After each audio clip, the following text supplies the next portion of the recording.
A my je firma. Jednoduché otázky to na téma. Že to zvládnu teda. Jak dneska lidé znají Bibli, úplně základní otázky. Takže první vrah v Bibli. Buď Kain nebo Abel, ježíš. Je to tak, ne? No, a který z nich? Kain. Ano, výborně. První vrah v Bibli. První vrah. Byli to dva bratři a jeden Kain a bratr. Abel. Jo, a kdo zabil koho? Kain zabil Abel. Výborně.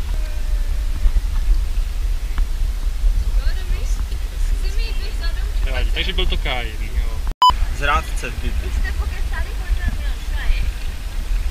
To bylo teď na maturitě zrada. Jo, Úplně mimo. Ne, já fakt zase nebudu vědět nic, z toho. Jo, minulý. Idáš, no. tady nejsou odpovědi. Idáš. Já tu nemám. Zrádce v Bibli. Jídáš. Ano. Zrádce, jako jak zrádce? No zrádce v Bibli, kdo zradil Ježíše? To byl Jídáš, neříkáš nic to. Jo, to si Jídáš. Kdo plaval v košíku po Nilu? Mojžíš. Mojžíš. Kdo plaval v košíku po Nile?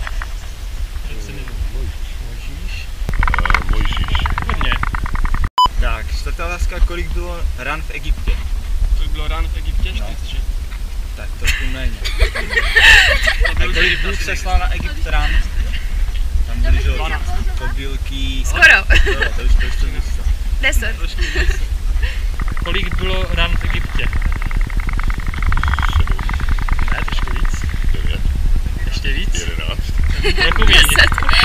10. Kolik bylo rán v Egyptě? Egyptských rán. 10. Ano, výborně, 10. Kolik bylo Ježíšových učedníků? Ano. Kolik bylo Ježíšových učedníků? To je takové základní číslo. 12. Ano, výborně. Kolik bylo Ježíšových učedníků? 12. Kde se Ježíš narodil? Bethlehem. The place Jesus was born? Oh, yeah, well, it's Bethlehem, of Yeah, course. of course. Kde se narodil Ježíš? Říká o Vánocích. V Betlémě, výborně. Kdo postavil archu? Ano, Noé. Kdo postavil archu? Ano.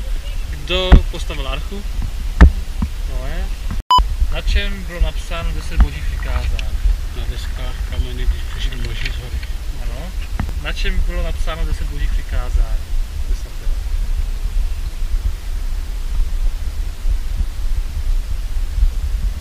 Byly to desky, ale z čeho bylo?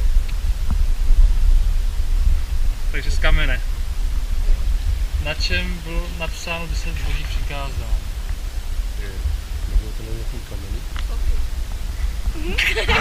Krásný. Říká se moudrý jako.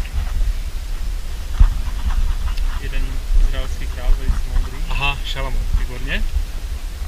Who is wise? I think there was a wise, Jewish king. yes, Solomon. Yeah. Right.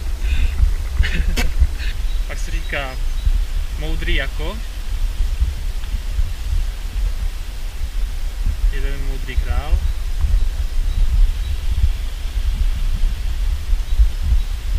Moudrý jako Šalamoun. A poslední jméno obra, kterého zabil David. Výborně. Jméno obra, kterého zabil David. Goliáš. Výborně. Takže 9 z 10. A potom naposled ještě otázka. Jméno obra, kterého zabil David. Goliáš. Ano, výborně. Tak jo, děkujeme.